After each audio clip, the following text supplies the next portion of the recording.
tonight.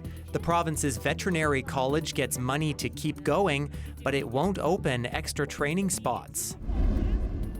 A Saskatoon woman speaks out about overcrowding in the city's hospitals. And the Riders wrap up training camp and set their sights on their first preseason game. This is CBC Saskatchewan News.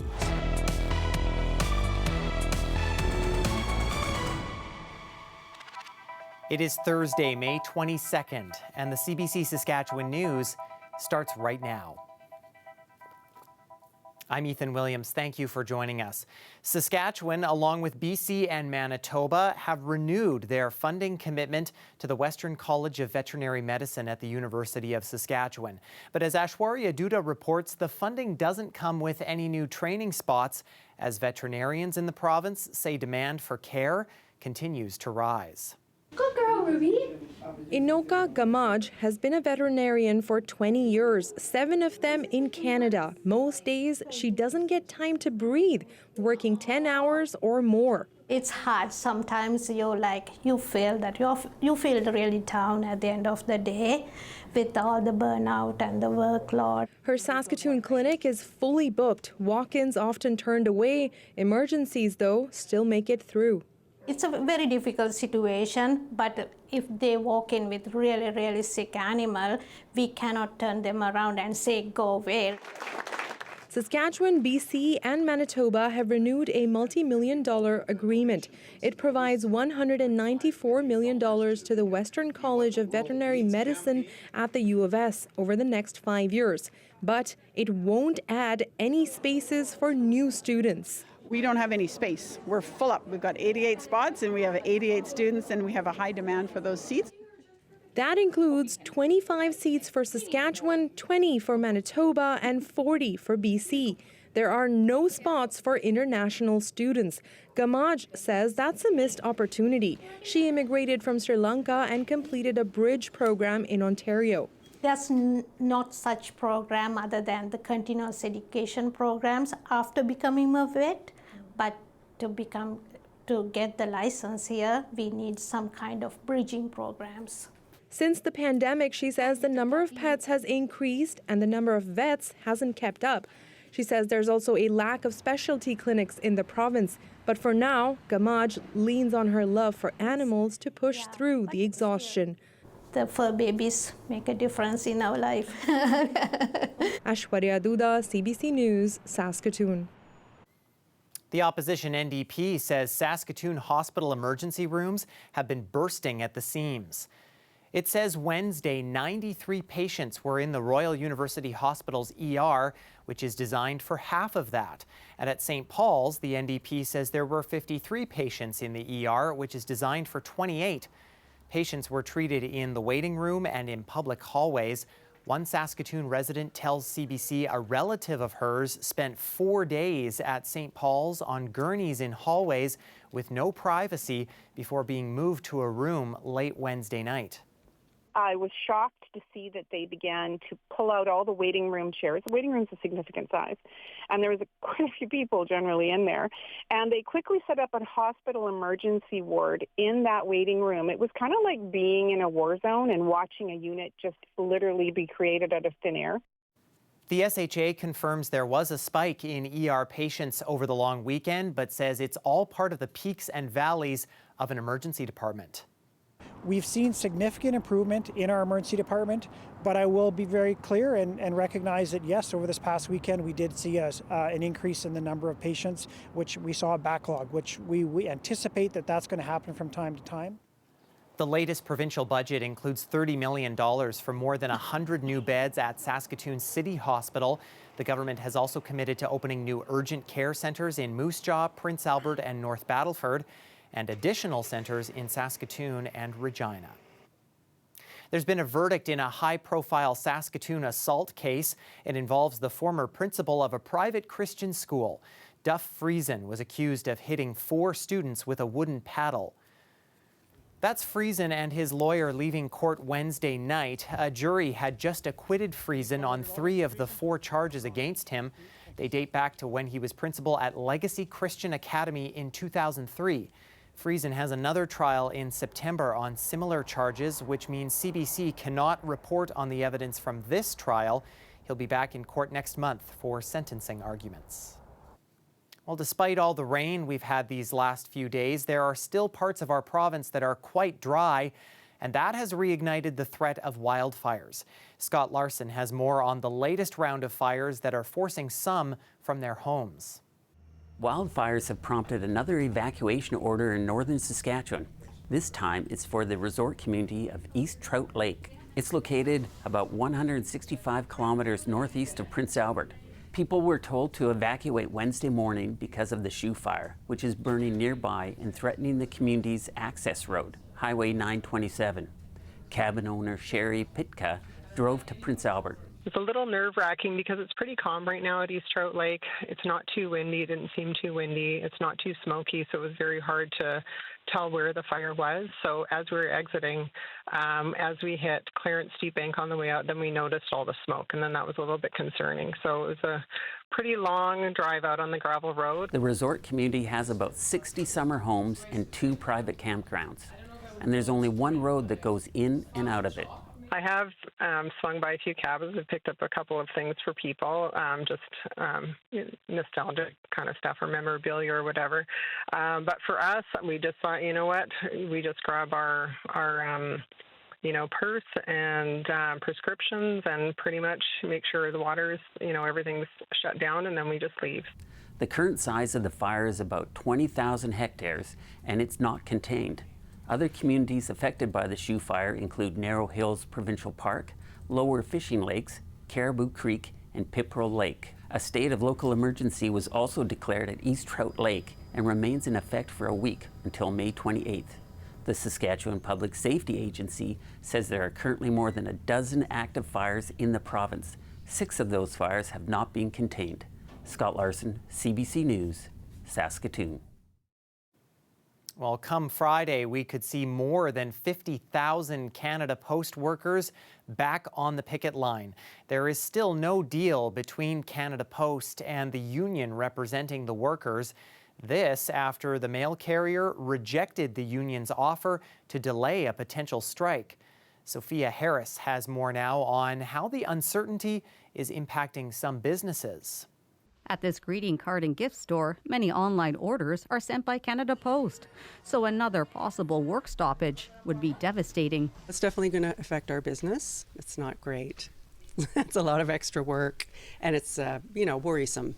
Canada Post's month-long strike last year ended when its 55,000 employees were ordered back to work, so negotiations could resume.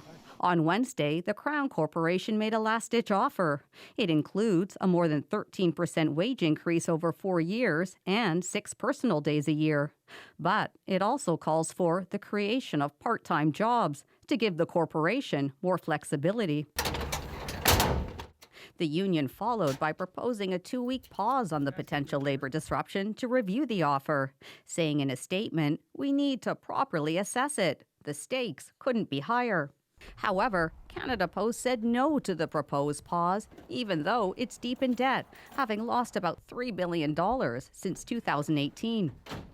Why would Canada Post reject a 2-week delay? When the financial statements are released sometime this summer for the last 12 months, I believe that we're going to see a much larger loss.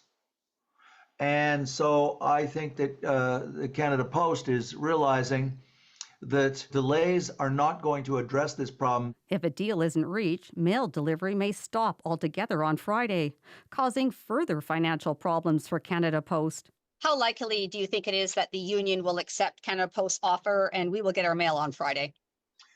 I think it's unlikely. This business professor says a big sticking point for the union, Canada Post wants to hire part-time workers to cut costs and deliver on weekends. I think they see it, they do see it as a slippery slope to a much smaller Canada Post and a much smaller union as a consequence. Canada Post says it's now up to the union to make the next move. The union says it's analyzing the corporation's offer and working on counter-offers. Sophia Harris, CBC News, Toronto. While many of us have waited for it, it has finally happened. The sun is back out for many of us across the province, at least especially in south and central Saskatchewan. And that means that farmers in that part of the province can finish up their seeding. And according to the latest crop report, which is out from the province over the past week or so, seeding is about 3/4 of the way done in Saskatchewan. Rain, of course, did put a bit of a stop to things in the last week here or so now. But even still, we're actually now well above the 5-year average for this time of year, which is 60% completion. There should not be many rain delays in the near future for those farmers, though. Helena Mahalik says there's more sunshine and some heat headed our way. She has all the details in your full forecast when we come back. Stay with us.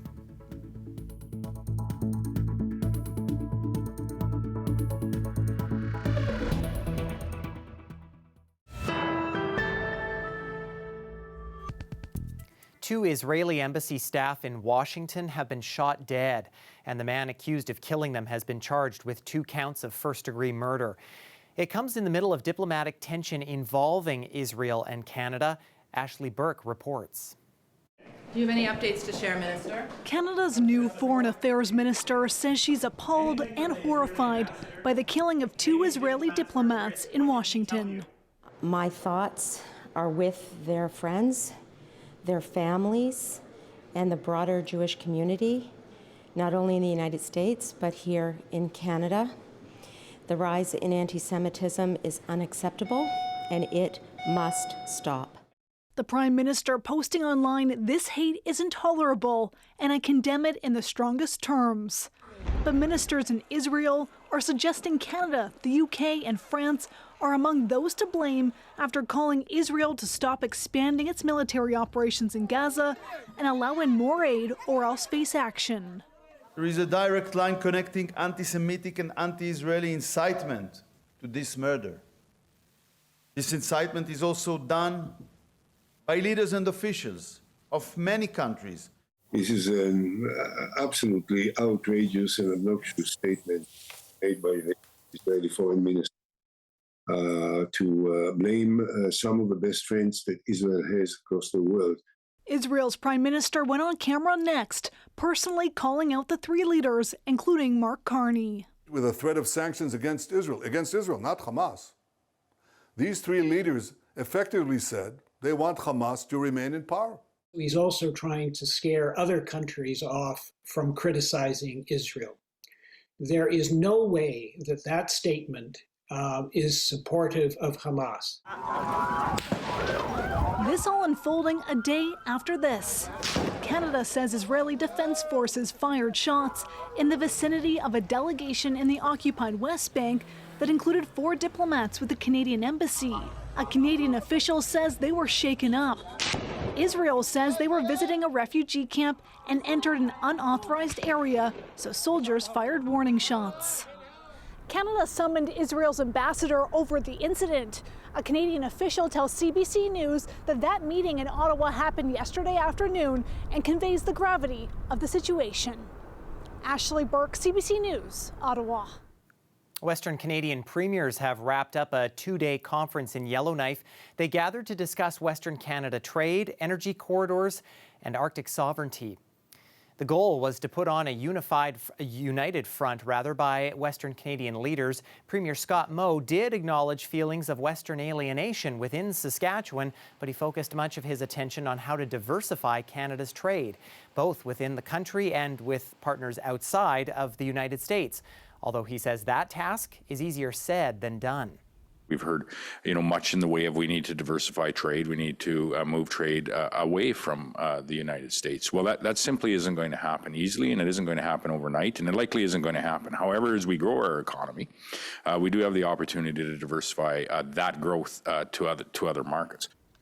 Next month, all of Canada's premiers will be in Saskatoon for a meeting with Prime Minister Mark Carney. It's expected they'll be discussing similar issues. And many of the world's most influential economic officials and politicians wrapped up 3 days of meetings in Banff. Many subjects were on the table, but as Anis Haydari reports, tariffs were not on the official agenda. We had productive and frank discussions There's a push for sustainable economic growth from the finance ministers of the G7 as they wrap up 3 days of meetings in Alberta. And those meetings did include senior U.S. officials. Despite tariffs from the United States causing economic upheaval in recent months, Canadians say the Americans were an important part of the meetings. Well, listen, I won't go into the specific of our discussion. We get along well. That's what I can tell you.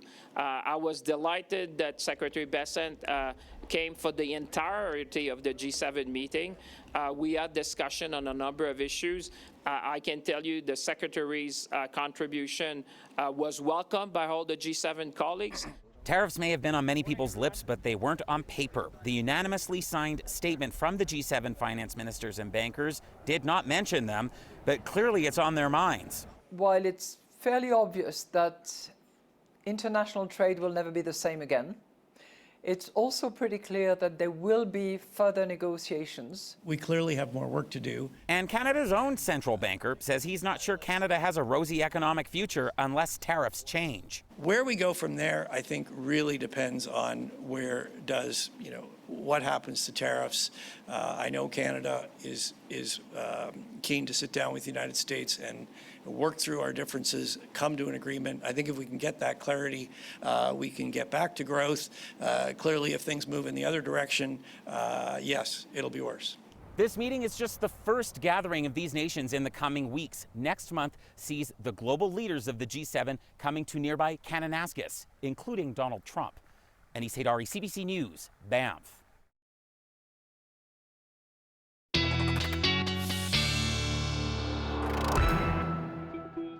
Weather specialist Helena Mahalik joins us now. I walked out of the building for lunch today, Helena, blinded by a certain glowing orb in the sky.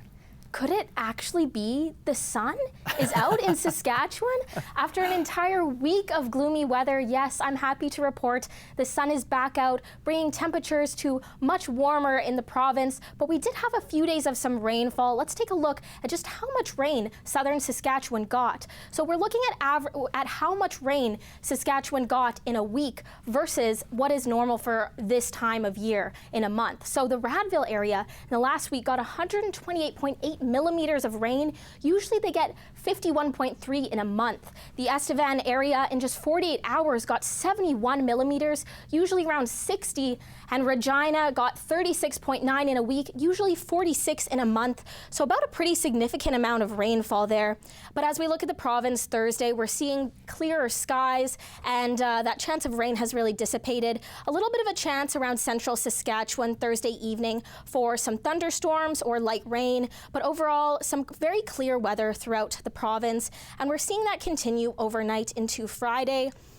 Just some very clear weather throughout the province. And then as we get into Friday afternoon, maybe a chance of some light rain in the southwestern parts of the province. But again, we will be seeing some warm, sunny weather, making for some clear conditions throughout Saskatchewan. And that continues well into the weekend as we get to Saturday. Again, the south may get some scattered rain throughout the weekend. But overall, we're in for a beautiful and warm weekend, clear skies throughout most of the province. We will get some wind conditions throughout the weekend, though. Thursday evening, we're seeing up to 30 kilometers an hour winds in the far north, and that will continue into Friday afternoon, with much of the province experiencing up to 30 kilometers an hour wind gusts, so a little bit of a breezy Friday afternoon, but nothing too extreme there. As we get into Saturday evening, we're seeing much of the same thing, up to 30 kilometers an hour winds for much of the western part of the province there. But you know, the sun came back out, bringing temperatures to a much higher degree as we've seen Thursday. Temperatures closer to 20 degrees in most of south and central Saskatchewan, and areas in the far north even surpassing 20 degrees Thursday.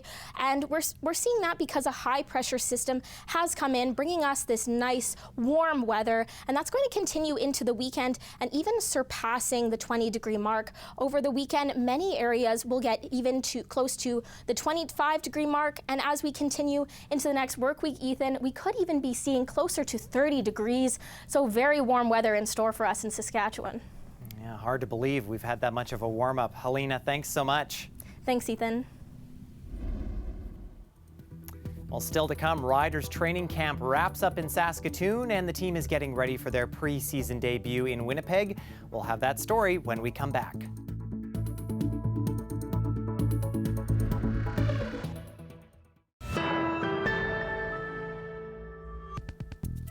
Welcome back. The Saskatchewan Roughriders training camp has wrapped up. The team has spent 2 weeks practicing at Griffith Stadium in Saskatoon. Now coaches will start finalizing the roster for the regular season. Rookies and veterans alike are competing to fill open roster slots. This weekend's preseason game is the team's first chance to prove themselves against an actual opponent. Former Calgary Stampeders quarterback Jake Mayer is likely to see action on Saturday, and he hopes to impress his new bosses. You do all this preparation, you watch your film, you come out on the practice field and try to get as many live reps as you can. And then when you get in the game, it's just reading and reacting from there and just trying to clear your mind and take the thinking out of it and just go through your progressions and make sure you put your teammates in good spots to succeed. The team has a pregame walkthrough Friday before heading to Winnipeg. That is where the Riders and Blue Bombers will meet in their first preseason match. Kickoff is 2 p.m. on Saturday.